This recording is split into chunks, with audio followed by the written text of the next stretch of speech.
अस्सलाम वालेकुम नाज़रीन, शाह महमूद कुरैशी को रिहा करने के बाद दोबारा से गैर कानूनी तौर पर गिरफ्तार कर लिया गया और सुप्रीम कोर्ट के अहकामात की भी खिलाफ वर्जी की गई। इस पर शाह महमूद कुरैशी की बेटी ने बड़ी तहलका खेज गुफ्तगू की। आइए पहले उनकी गुफ्तगू सुनते हैं, फिर इस पर बात करते हैं। मुझे बता दीजिएगा कि ये आप 22 दिसंबर को इनकी बेल ग्रांट हुई और आज के दिन आप पूरी उम्मीद थी, बिकॉज बीच में छुट्टियां भी आई, बीच में 3 MP ऑर्डर भी आ गया।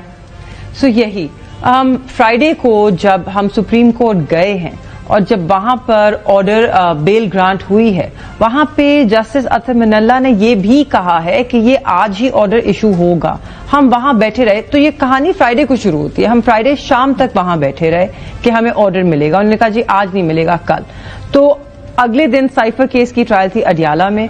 मैं वहां गई और मेरी छोटी बहन गौहर वो गई सुप्रीम कोर्ट ऑर्डर लेने। अब सुबह 9 बजे से लेके वो 3 बजे तक वहां पर खड़े हैं। उनको ऑर्डर की सर्टिफाइड कॉपी नहीं मिल रही। वही ऑर्डर है जो हर किसी के मोबाइल फोन्स पे तो पहुंच गया है, तो सिर्फ कॉपी अपलोड करनी है। जेल अथॉरिटीज को नहीं मिली। हम अंदर अडियाला में बैठे थे, तो वहां पे जिनके पास भी कॉपी ऑफ द ऑर्डर थी, but we said certified copy नहीं है sir, we are waiting for that. क्योंकि वो गुस्से हुए कि आपके वकील क्यों नहीं आए। उन्होंने कहा हमारे वकील सर, वो एक पूरा प्रोसेस है जो उन्हें कंप्लीट करना है, वो वहां से कॉपी लेकर आएंगे, मचल के जमा होंगे। आपने आज कोई कार्रवाई नहीं करनी, सबसे पहले आपने रिलीज ऑर्डर जारी करना है। मगर यही हुआ, कार्रवाई उस दिन बल्कि चलती रही। कोई वकील मौजूद नहीं था, ना हमारी तरफ से ना खान साहब की तरफ से, क्योंकि हमें तो मालूम भी नहीं था कि आज तारीख लगेगी। 11 विटनेसेस उन्होंने कलम बंद किया, शहादतों को, गवाहियों को। उसके बावजूद इन्होंने ऑर्डर्स नहीं पहुंचे। मुझे जब मैं बाहर निकली हूं तो मुझे मैसेज आया फोन पे कि डोंट लेट द जज leave, we got the papers, we're on our way. अब घंटा लगता है अडियाला पहुंचने में, कम से कम। ये लोग पहुंचे हैं, जज साहब कोर्ट रूम में थे, but I had exited the jail. हम अंदर वापस गए सारे कागजात लेके। उन्होंने कहा कि आप कोर्ट रूम में नहीं जा सकते अब जब तक जज साहब नहीं बुलाएंगे। जज साहब ने नहीं बुलाया, वो ऑर्डर डिक्टेट करे थे। वी वर टोल्ड के अदालत बर्खास्त हो चुकी है, अब आप नहीं जा सकते। हम निकल आए, मायूस थे, क्योंकि अगले दिन हमें पता था छुट्टी है, मंडे को भी हमें पता था छुट्टी है, बट पूरी उम्मीद थे कि ट्यूसडे के दिन सबसे पहली चीज उनको रिहाई मिलेगी and as a free man he will then go and attend the next cipher case trial. आज हम जाते हैं और हम सबसे पहले तो ऑब्वियसली उसी गेट पे गए, जहाँ ये भी खबर आई कि 3 MPO रात को खबर आई कि जी MPO लग गया। उस पे इट वाज शॉकिंग, क्योंकि उस पे भी अब जो लाहौर हाई कोर्ट की डिविजनल बेंच है पिंडी में, वो भी उस पे ऑर्डर दे चुके हैं। आई थिंक मई में ये हुआ था ना, जब वो दोबारा रीअरेस्ट हो रहे थे। तो फाइनली आफ्टर द 2nd और 3rd रीअरेस्ट, जज साहब, आई फॉरगेट हिज नेम, उन्होंने ऑर्डर दिया था कि ही cannot be arrested under an MPO in any delinquency in the past. So how this order was then reverse कर लिया ना? This order was against this because he realized कि ये तो चलेगा नहीं, ये तो स्टैंड ही नहीं करेगा।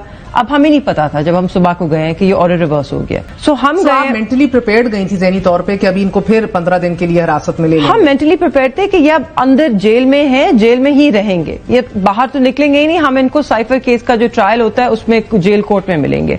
फिर जब हम वहां जाते हैं, हमने रास्ते में देखा बख्तरबंद गाड़ियां खड़ी हैं। हम आगे गए, हमें पता चला कि जी आज साइफर केस की तो ट्रायल होएगी ही नहीं। हम अंदर बैठे रहे, वेट करते रहे। कहा जज साहब आए नहीं है और आ ही नहीं रहे, आज वो छुट्टी पे खुद तारीख दे के। और पहले जब जिस दिन हमारे वकील नहीं गए थे, तो ही गॉट वेरी अपसेट कि तारीख होती है और आप लोग आते नहीं है, हालांकि we were not informed before. Today जब सबको मालूम था, सब वहां पहुंचे हुए थे, तो आज जज साहब नहीं आए। तब हमें बात खटकी कि जज साहब नहीं आए, साइफर की ट्रायल नहीं हो रही, वहां पे बख्तरबंद गाड़ी खड़ी है, मामला कुछ और है, कुछ गड़बड़ है। तो हम दूसरे गेट पे चले गए। मैं, मेरी वालदा, मेरी बहन, मेरी 3 फुफ्फियां, they were also here today to meet him, and हमारे सारे वकला। हम वहां पर गए, हमने उनसे पूछताछ की। हमने कहा कि आप शाह साहब के लिए आए? उन्होंने कहा नहीं जी हमें नहीं पता।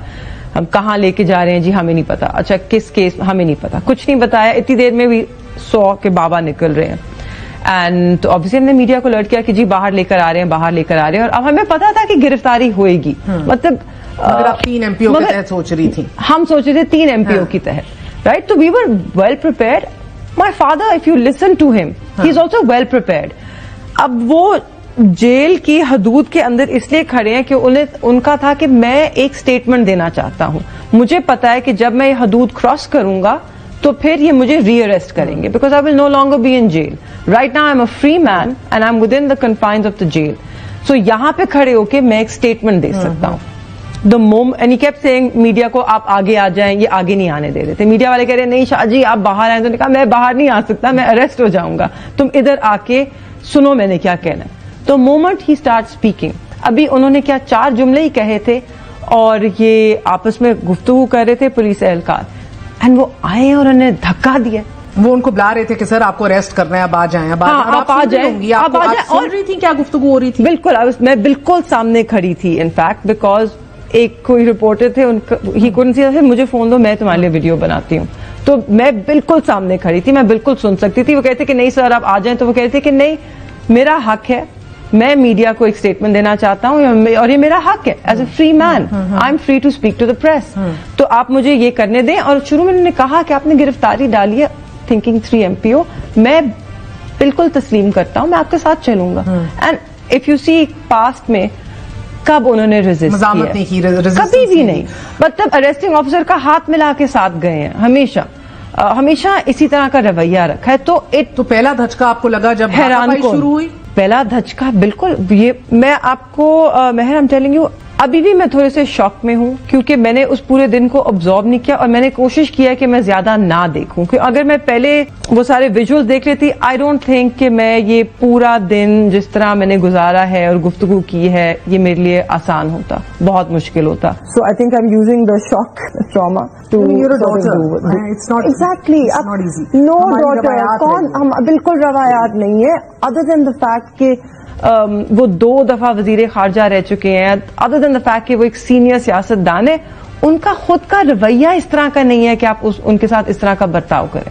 ناظرین اندازہ کیجئے یہ وہ نگران حکومت ہے جو نواز شریف اور ان کے سہولتکاروں کی باندی بنی ہوئی ہے اور کہتے یہ ہیں کہ ہم نیوٹرل ہیں اور ہم کسی کو انتقامی کارروائیوں کا نشانہ نہیں بنا رہے. آج شام محمود قریشی کو رہا کرنے کے بعد دوبارہ سے غیر قانونی طور پر گرفتار کر لیا گیا اور سپریم کورٹ کے احکامات کی بھی خلاف ورزی کی گئی. جس طرح سے شام محمود قریشی کو گھسیٹتے ہوئے پریزن وین میں ڈالا گیا اس سے لگ رہا تھا جیسے ملک میں جنگل کا قانون ہو, جہاں لگ رہا تھا کہ طاقتور اپنی طاقت کا استعمال کرتے ہوئے بغیر قانون و آئین کی پرواہ کرتے ہوئے کمزور کو دبوچ رہا ہے. آج افسوس ہو رہا تھا کہ کیا یہ ملک آزاد ہے. ناظرین سپریم کورٹ نے شاہ محمود قریشی کی ضمانت منظور کرتے ہوئے انہیں رہا کرنے کا حکم دیا تھا, لیکن نگران حکومت نے سپریم کورٹ کے احکامات کی خلاف ورزی کرتے ہوئے دوبارہ سے شاہ محمود قریشی کو غیر قانونی طور پر گرفتار کر لیا. پاکستان کی عدلیہ سے گزارش ہے کہ جو لوگ بھی سپریم کورٹ کے احکامات کی خلاف ورزی کرنے کے پیچھے ہیں ان کے خلاف سخت سے سخت ترین ایکشن لیا جائے اور ان کو توہین عدالت کا نوٹس بھی دیا جائے. اگر ان کو لگتا ہے کہ اس طرح کی انتقامی کارروائیاں کرنے کے بعد شاہ محمود قریشی کو جیل میں بھیجنے کے بعد یہ پی ٹی آئی کو کمزور کر سکتے ہیں یا پی ٹی آئی کے راستے کی رکاوٹ بن سکتے ہیں,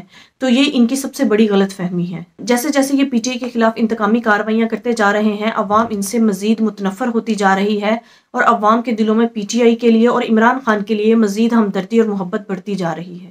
اب عوام کو اس بات سے کوئی فرق نہیں پڑتا کہ عمران خان جیل میں ہو یا اس سے باہر, شاہ محمود قریشی جیل میں ہو یا اس سے باہر. جو چند لوگ عمران خان کے خلاف تھے اب وہ بھی عمران خان کی سائیڈ لینا شروع ہو گئے ہیں, کیونکہ وہ خود دیکھ رہے ہیں کہ جس طرح سے نواز شریف اور ان کے سہولتکاروں کی طرف سے پی ٹی آئی کے خلاف انتقامی کارروائیاں کی جا رہی ہیں اور کس طرح سے الیکشنز کو بھی مینیپولیٹ کرنے کی کوشش کی جا رہی ہے. ناظرین آپ کی اس بارے میں کیا رائے ہے کامنٹ میں ضرور بتائیے گا. اگلی ویڈیو میں ملتے ہیں, تب تک کے لیے اللہ حافظ.